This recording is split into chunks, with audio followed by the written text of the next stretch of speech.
There's a very big difference between being very, very rich and very, very poor. Of course, the biggest pile of us earners is stuck somewhere right in the middle, which is why we call ourselves the middle class or the working class.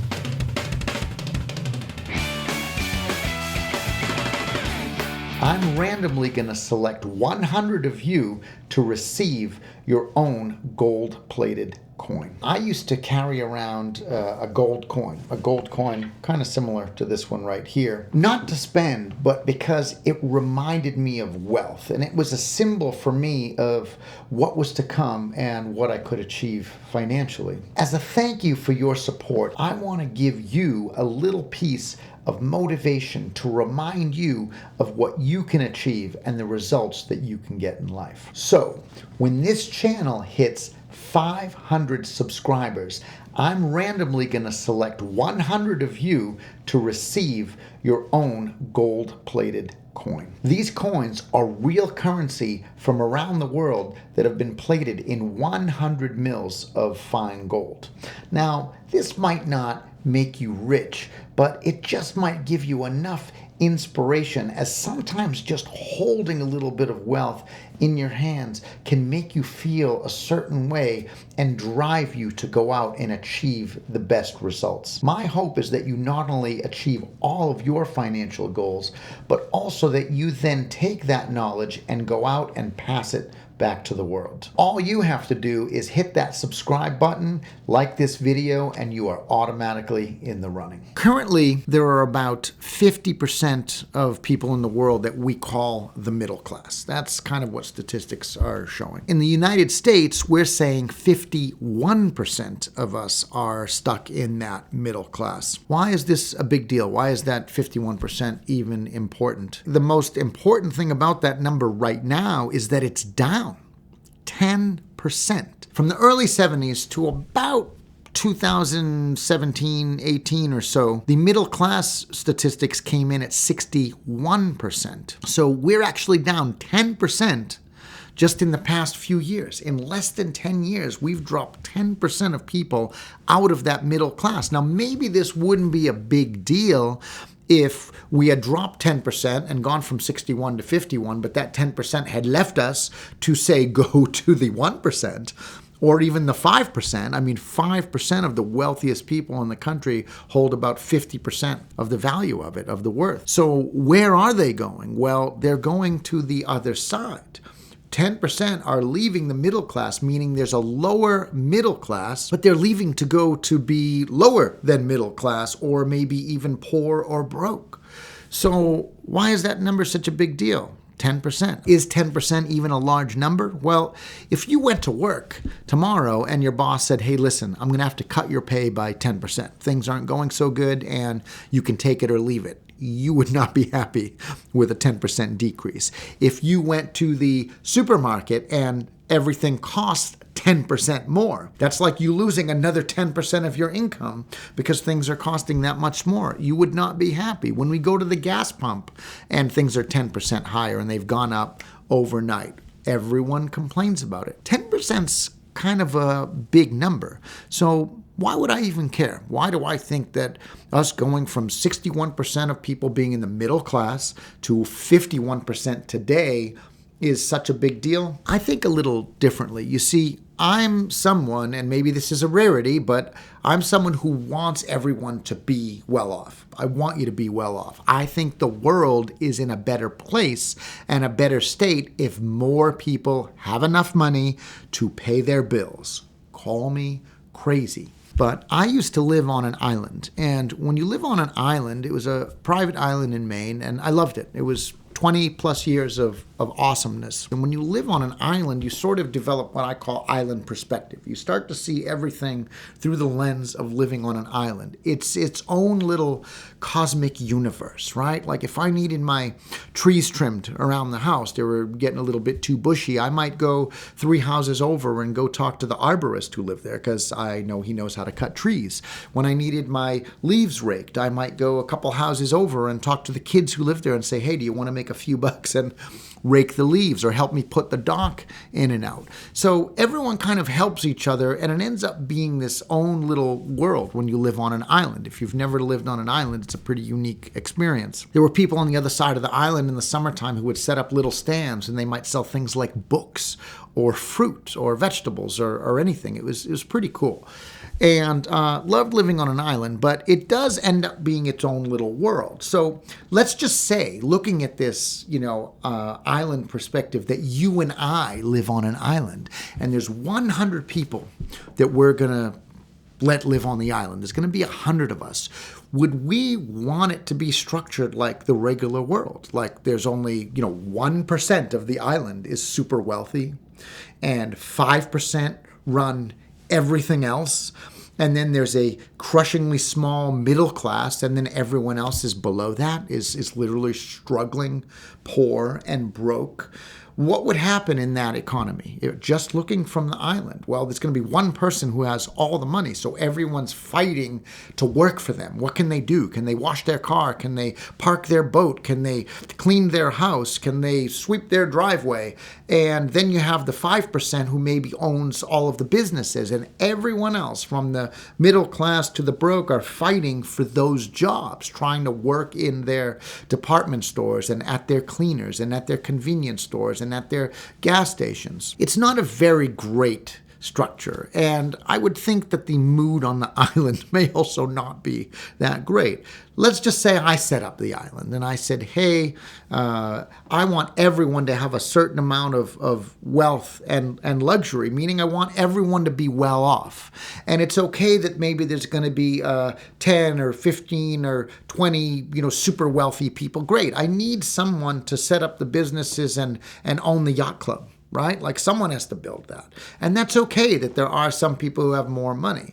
But then if the middle class is huge, then they are who is kind of running things, right? So you have maybe the super wealthy, and then the people just underneath them, we'll call them the rich.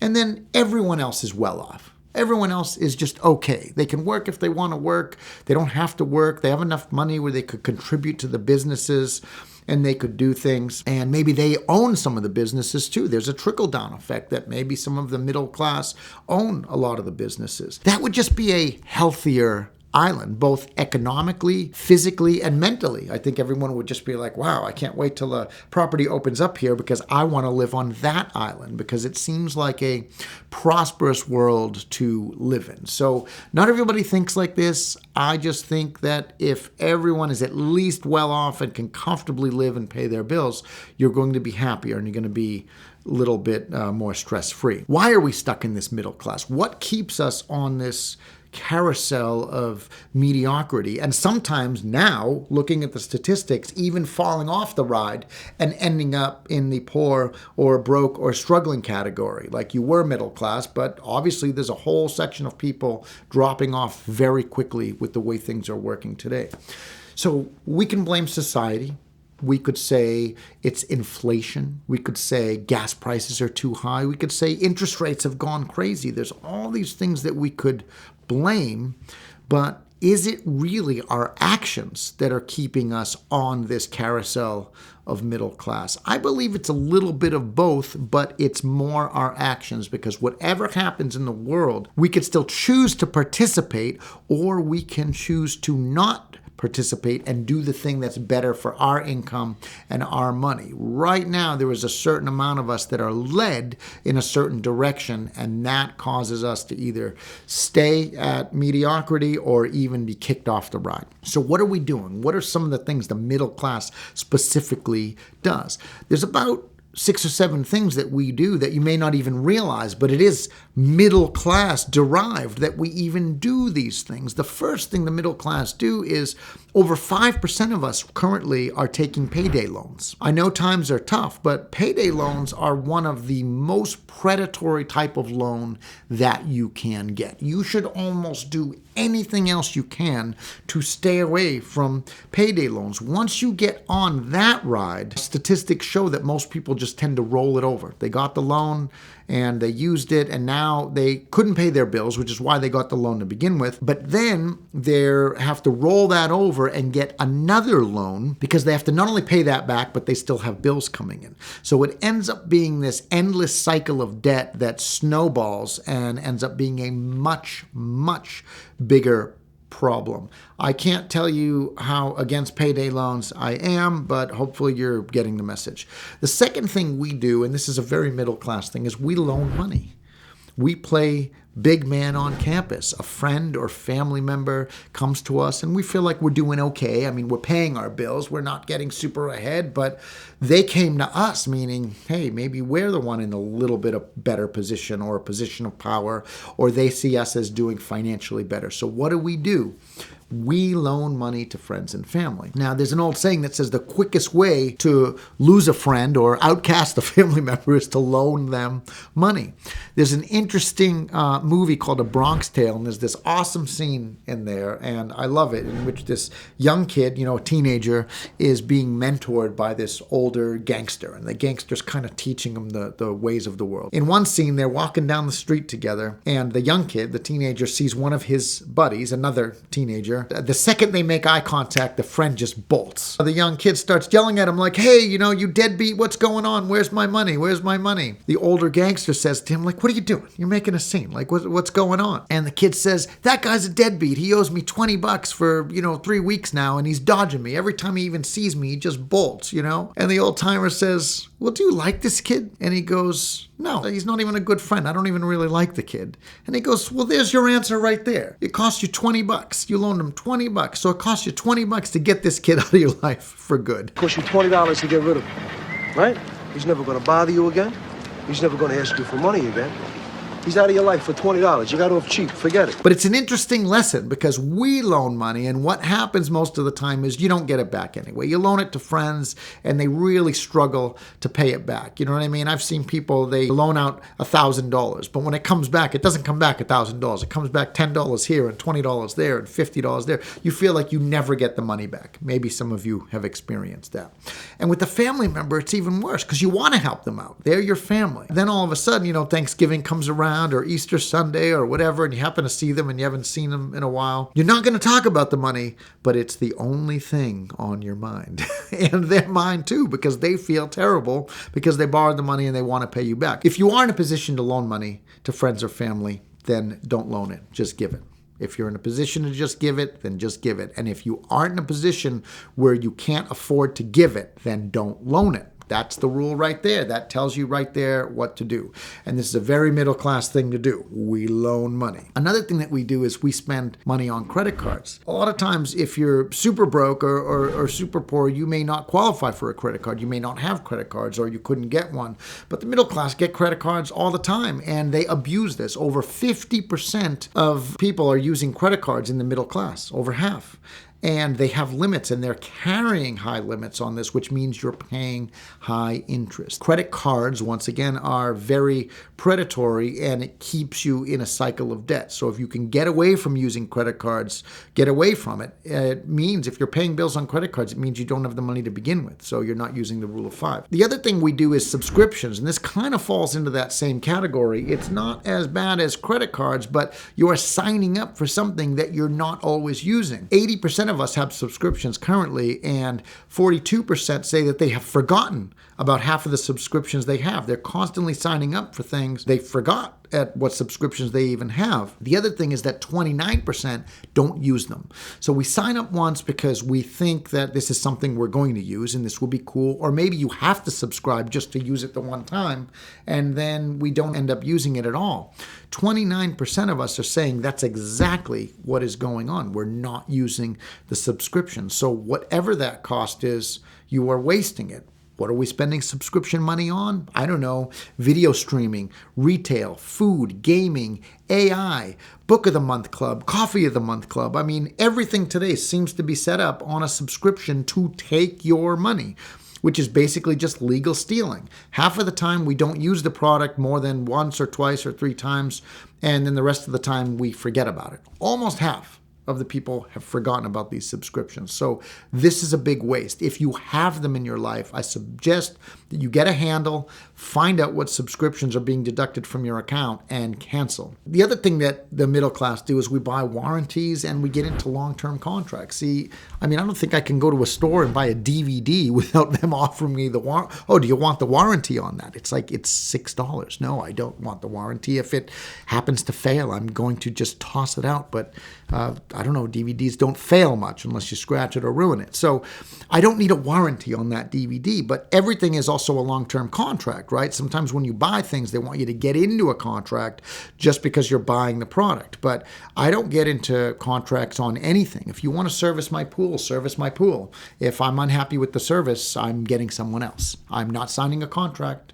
If you want to clean my yard, you can clean my yard, but I'm not signing a long-term contract. I don't even do this with realtors, and I deal with a lot of real estate. Every realtor wants you to sign a contract. And I'm sorry if you're a realtor, and I love you all, you're great, and you help me with my businesses. However, I'm not going to be exclusive to anyone. I'm not signing a contract that limits what I can do.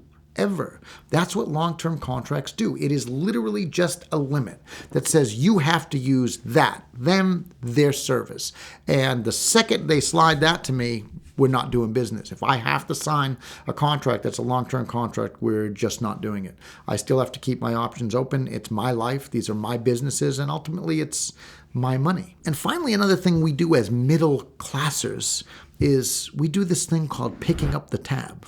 Have you ever done that? Have you ever picked up the tab? All the time people will tell me, it sucks. Every time I go out with this group of guys, I always pick up the tab. And then we went out the other night and I expected them to pick up the tab, and then they didn't do it. One of them claimed he forgot his wallet, and the other one says he doesn't have the money, and the other one says if his wife sees that on a credit card, she's going to lose her shite. I always end up picking up the tab, and I ended up picking up the tab again because of all this. Picking up the tab is something nice. And once again, if it's something you want to do and you really can afford to do it, then do it. But don't ever expect that it's going to be reciprocated, because most of the time it's just not. Maybe people aren't in the position that you're in. Another thing is that if I offer to take someone out or just invite them out, hey, would you like to meet up for dinner? Because I did the inviting, I do expect to pick up the tab, but I never expect it to be reciprocated. Once in a while, maybe I invite someone and they offer to pick up the tab. I might agree. But the point is that when you pick up the tab all the time, you're maybe spending money that you don't have. You're maybe going into debt. I will tell you this, if you are picking up the tab and you're putting it on a credit card, no, you can't afford to pick up the tab. If you're picking up the tab and you're pulling out a $100 bill out of your pocket, maybe you can because you have the cash and you are doing it. But are you spending money doing that, and now you're going to be late on your car insurance or your cell phone or electric bill? So picking up the tab is a nice idea, and maybe once in a while it's something you do. But if you're the type of person who likes to play big man or big girl on campus and you like to pick up the tab, you can't expect that it's going to be reciprocated, and you have to consider that money gone. You did something nice, and I applaud you. These are a few of the things that we do to keep ourselves on this carousel of middle class. So I hope that some of these ideas have shed a little bit of light on maybe something you're doing. My name is Daniel F. Margasa. You are watching The Almost Criminal Millionaire, and if you enjoy learning about the topics of finance, money, and the health and wealth of your bank account, then please like and subscribe for more.